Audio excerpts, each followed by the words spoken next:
మంగళవారం కబుర్లో ఒక మంగళవారం కబురు ఏంటి అంటే, అందుకని నేను కూడా ఈసారి నుంచి ఏమనుకుంటున్నానంటే ప్రతి మంగళవారం ఒక ప్రెస్ మీట్ పెడదాం అనుకుంటున్నా, లేదంటే ప్రతి నెల ఒక మంగళవారం ప్రెస్ మీట్ పెడదాం అనుకుంటున్నా. ఎందుకంటే ఈ మంగళవారం ప్రభుత్వానికి ప్రెస్ మీట్ మంగళవారమే పెట్టాలి. ఈ మంగళవారం ముఖ్యమంత్రికి, మంగళవారం మంగళవారం పవన్ కళ్యాణ్కి, మంగళవారం నారా లోకేష్కి మంగళవారమే పెట్టాలి. ఏమయ్యా రాష్ట్రానికి నిధులు రావటం లేదు మరండి, పెట్టుబడులు పెట్టడానికి ఏదైనా దగ్గరికి వెళ్తే మళ్ళీ జగన్మోహన్ రెడ్డి వస్తాడేమో, మేము రాము అంటున్నారండి. అవునా? ఏమయ్యా కంపెనీ పెట్టడానికి కావచ్చు కదా, 1000 కోట్ల రూపాయల కంపెనీ పెడితే నీకు ఫ్రీగా ఇస్తాం, అన్నీ ఇస్తాం, మళ్ళీ జగన్మోహన్ రెడ్డి వస్తే అన్నారంట. ఎవడన్నా అధికారి దగ్గరికి వెళ్ళి ఏమయ్యా నేను జీవో ఇచ్చాను, దీన్ని ఇంప్లిమెంట్ చేయట్లేదు ఏంది అంటే, నేను జగన్మోహన్ రెడ్డి టైంలో పలానా పని చేశానండి, అందుకని నేను ఈ పని చేయనండి. మీ ఎస్పీలు పని చేయకపోయినా గత ప్రభుత్వమే కారణం, ఎవరన్నా కంపెనీ పెట్టకపోయినా గత ప్రభుత్వమే కారణం, ఎవడైనా ₹1 పెట్టకపోయినా గత ప్రభుత్వమే కారణం. ఇంకా సాయంత్రం 7 అయ్యేటప్పటికి నా మిత్రుడు వెంకటకృష్ణ, ఇంకొక మిత్రుడు సాంబశివరావు సాయంత్రానికి 7 గంటలకు కూర్చుంటున్నారు. ఏమని? 2023వ సంవత్సరంలో ఆగస్టు 11వ తారీఖున గత ప్రభుత్వంలో ఒక దళిత మహిళ మీద దాడి జరిగింది. ఇప్పుడు ఎందుకు నాయన 2023వ సంవత్సరంలో దళిత మహిళ మీద దాడి జరిగిందనే విషయం 2025వ సంవత్సరంలో ఒక అమ్మాయిని 14 మంది తెలుగుదేశం నాయకులు రేపు చేశారు, దాని మీద పెట్టండి నాయన డిబేటు. మన గౌరవ ఉప ముఖ్యమంత్రి కాన్స్టిట్యున్సీలో తెలుగుదేశం జిల్లా అధ్యక్షుడు అమ్మాయిని 12 సంవత్సరాల పాపను రేప్ చేసి ఇంట్లోనే పడేసి వెళ్ళిపోయినాడు ఆయన, దాని మీద పెట్టండి ఆయన డిబేటు. మన ముఖ్యమంత్రి గారి హయాంలో మన రాష్ట్రంలో 29,000 మంది అమ్మాయిల మీద అగాత్యాలు జరిగినాయి ఆయన, దాని మీద పెట్టండి ఆయన డిబేటు. ఒక ఆయన పచ్చ కండవ, ఇంకో ఆయనేమో బ్లూ కండవ, ఇంకో ఆయనేమో రెడ్ కండవ, ఇంకో ఆయనేమో సూటు వేసుకొని ప్రభుత్వాల మీద 2019 నుంచి 14 నుంచి రండి, అక్కడి నుంచి బయటికి రండి, అక్కడి నుంచి బయటికి రండి అంటున్నా. ప్రజా సమస్యలు చాలా ఉన్నాయి. రాష్ట్రంలో గత ప్రభుత్వం మెడికల్ కాలేజీలు తీసుకొస్తే మంగళవారం కబుర్లు చెప్పి ప్రైవేట్ మెడికల్ కాలేజీలు మొత్తాన్ని ప్రైవేట్ పరం చేసి పడేశారు. ఇప్పుడు ప్రశ్న ఏంటి అంటే, చాలామంది బెదులుతున్న ప్రశ్న, పీపీపీ మోడల్లో తప్పేంటుంది? ఎస్, పీపీపీ మోడల్లో తప్పే ఉంది. నాతో మిత్రుడు జర్నలిస్టే, అతను కూడా what is wrong sir, PPP మోడల్లో వెళ్తే ఇంకా ఇన్ఫ్రాస్ట్రక్చర్ బాగుంటుంది కదా, పీపీపీ మోడల్లో వెళ్తే అద్భుతంగా పనిచేస్తుందని చంద్రబాబు నాయుడు గారు చెప్పారు కదా. చంద్రబాబు నాయుడు గారు అలాగే చెబుతారు, మంగళవారం కబుర్లు అలా చెప్పక ఎలా చెప్తారు? పీపీపీ మోడల్లో మనకి నచ్చింది రంభ, మునిగింది గంగ, అంతే. ఇంకా దానికి ఇంకే సమాధానం ఉంటుంది? వీళ్ళందరూ కలిసి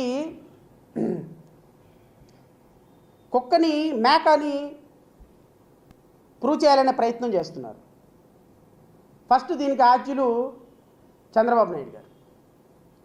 చంద్రబాబు నాయుడు గారు ఒక కుక్కకి ఒక చిన్న తాడు కట్టి దాన్ని వస్తున్నాడు. ముందు వీళ్ళిద్దరు ప్లాన్ వీళ్ళు. ఫస్ట్ తర్వాత నారా లోకేష్ వస్తారు.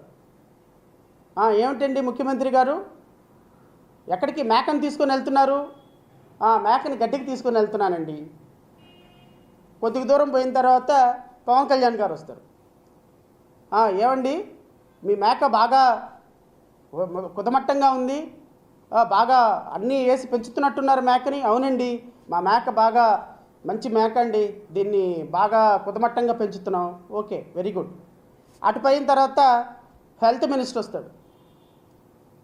ఏమండి మీ మేక బాగుంది, మేక ఎంతకి ఇస్తున్నారు ఏంటి? అంత దూరం కొద్ది దూరం పోయిన తర్వాత హోమ్ మినిస్టర్ అనిత గారు వస్తారు. అసలు సార్ మీరు పెంచుతారు సార్ మేకల్ని పెంచడంలో మీరు ఎక్సలెంట్ సార్, అసలు మీకంటే ఈ మేకలను పెంచేవాళ్ళే ఈ దేశంలో లేరు సార్. ఇదంతా పక్క నుంచి ఎవరో వింటున్నాడు. అమ్మయ్య కుక్క కాదు ఇది మేకనేమో అని ఆ డౌట్ వచ్చేసింది. ఎందుకు? చంద్రబాబు నాయుడు గారు కుక్కను తీసుకొస్తున్నారు, ఆయనేమో నారా లోకేష్ గారు ఏమో మేకని అనేశారు, ఇటు పక్క పవన్ కళ్యాణ్ గారు అద్భుతంగా పెంచుతున్నారని కితాబ్ ఇచ్చారు, ఇటు పక్కకు వచ్చేసి అనిత గారు ఆహా మీ అంత ఇంద్రుడు చంద్రుడు లేరు, మేకని ఎంత అద్భుతంగా పెంచుతున్నారు, మేకలు పెంచడంలో మీ తర్వాతే అని అన్నారు. నిజంగా ఇది మేకే కావాలా అనుకొని పాపం వెళ్ళిపోయి ఆ మేక ఎంతయా అని చెప్పేసి మేకని కొంటున్నానన్న ఉద్దేశంతో కుక్కను కొనుక్కొని ఇంటికి వచ్చారు. ఈరోజు రాష్ట్ర ప్రజల పరిస్థితి అలా ఉంది. ఈరోజు ఆంధ్రప్రదేశ్ రాష్ట్ర పరిస్థితి, రాష్ట్ర ప్రజల, ఉద్యోగుల, నిరుద్యోగుల, మెడికల్ కాలేజీలో, ఇంజనీరింగ్ కాలేజీలో ఉద్యోగాలు వస్తాయని ఓట్లేసిన వాళ్ళ పరిస్థితి అలా ఉంది. నేను సెటారికల్గా చెప్పిన ఇది వాస్తవం అండి.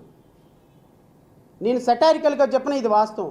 నేనేదో యూట్యూబ్లో రూల్స్ చేస్తూ ఉంటే చూస్తూ ఉంటే 2014లో ఎవరో ఒక అమ్మాయి పాపం దిగులుగా కూర్చొని ఉంటుంది. కూర్చొని బ్యాంక్ ఆయన ఇంటికి వచ్చి లోన్ కట్టలేదు ఏంది అంటే, ఆ పక్క నుంచి వాళ్ళ అమ్మ అంటది. మరి అది నాకు చాలా ఫన్నీగా అనిపించింది. మా అమ్మాయికి ఇంకా ఉద్యోగం వస్తుందండి, కొద్దిగా సమయం ఏంటి అంటే, ఇంకెక్కడ ఉద్యోగం వస్తుంది, మీ అమ్మాయి 5 సంవత్సరాల నుంచి ఉద్యోగం లేదు మీ అమ్మాయికి, ఇంకెక్కడి నుంచి ఉద్యోగం వస్తుంది అంటే, ఆ పక్క నుంచి వాయిస్ వస్తూ ఉంటుంది. చంద్రన్న వస్తాడు జాబ్ వస్తుంది, మా అన్న వస్తాడు జాబ్ వస్తుంది, మా అన్న వస్తాడు జాబ్ వస్తుంది. జాబ్ రావాలంటే బాబు రావాలి, బాబు రావాలంటే జాబ్ రావాలి, జాబ్ రావాలంటే మా బాబు రావాలని వాయిస్ వస్తూ ఉంది. ఇలాంటి అడ్వర్టైజ్మెంట్లు వేసి కుక్కని మేక చేసి పడేశారు ఆంధ్రప్రదేశ్ రాష్ట్ర ప్రజలు. మరి ఖచ్చితంగా ప్రజలు వినాల్సిందే కదా. ఇంకొక ఆయన ఉంటాడు, ఎప్పుడు పాపం ఆ పసుపు చొక్కాని 2029 తర్వాత కూడా ఆ పసుపు చొక్కాని వేసుకొని తిరగమంటున్నాను నేను ఆయన్ని, ఆ మంత్రి గారిని. మీరు తిరగండి, 2029 తర్వాతే మీరు పసుపు చొక్కా వేసుకొని తిరిగితే మీరు గ్రేటే. నిమ్మల మంత్రి గారు. ఇంకో ఆయన ఉన్నాడు, ఒక ఆయన మొన్నటిదాకా పచ్చగుడ్డ కట్టుకునేవాడు, నెత్తికి అది తీసేసాడు ఇప్పుడు ఈ మధ్య. ఆయన కూడా ఒక ఎల్లో కలర్ షర్ట్ వేసుకుంటున్నాడు. ఆయనకి షోకాస్ నోటీస్ ఇచ్చినప్పుడు తెల్ల చొక్కా వేసుకుంటాడు. మళ్ళీ టీడీపీ పర్లేదు బాగానే ఉంది ఏం అనట్లేదు అన్న తర్వాత మళ్ళీ ఎల్లో కలర్ షర్ట్ వేసుకుంటాడు. సో నేను మంత్రి గారిని అడుగుతున్నా, మీరు కూడా ఎల్లో కలర్ షర్ట్ 29 తర్వాత వేసుకొని ఉండండి, గొప్ప. 29 తర్వాత మీరు వేసుకోండి, ఎల్లో కలర్ షర్టే వేసుకోవాలని కోరుతున్నా. నీకు 15,000, నీకు 18,000, నీకు 16,000, నీకు 13,000, ఏవో ఇవన్నీ. రాష్ట్ర ప్రజలకి ఎందుకు అబద్ధాలు, ఎందుకు ఈ మ్యానిపులేటెడ్ పాలిటిక్స్? పీపీపీ మోడల్లో ఎంత అన్యాయం జరుగుతుంది అనే మాటలు ప్రజలకి అర్థం కావడం కోసం ఈ ఉదాహరణలని చెప్పాల్సి వస్తుంది. గౌరవ మంత్రి గారు నిన్న మాట్లాడుతూ, decision to establish new medical colleges under PPP model due to shortage of specialist doctors, minister Satyakumar. Vijayawada Health and Family Welfare Minister Y. Satyakumar Yadav has highlighted the acute shortage of specialist doctors as the primary reason for the government decision to establish new medical colleges under the public-private partnership model. So what is the reason that they have assigned? Minister cabinet meeting అయిపోయిన తర్వాత పులుసు పార్థసారథి వచ్చి చెప్పిందేమో infrastructure కోసం, అద్భుతమైనటువంటి ప్రగతి కోసం, medical కాలేజీలు బాగా run అవటం కోసం, ప్రజల సౌకర్యార్థం పీపీపీ మోడల్లో తీసుకొచ్చామని he described the decision of a cabinet to the entire society. Then what is the statement of minister andi? Minister says doctors కొరత కారణంగా మేము పీపీపీ మోడల్లోకి వెళ్తున్నాం. డాక్టర్స్ని రిక్రూట్ చేయాల్సింది ఎవరండి? నేనా? ఒక పల్లెటూరులోకి వెళ్ళిపోయి కంటి నొప్పి నేను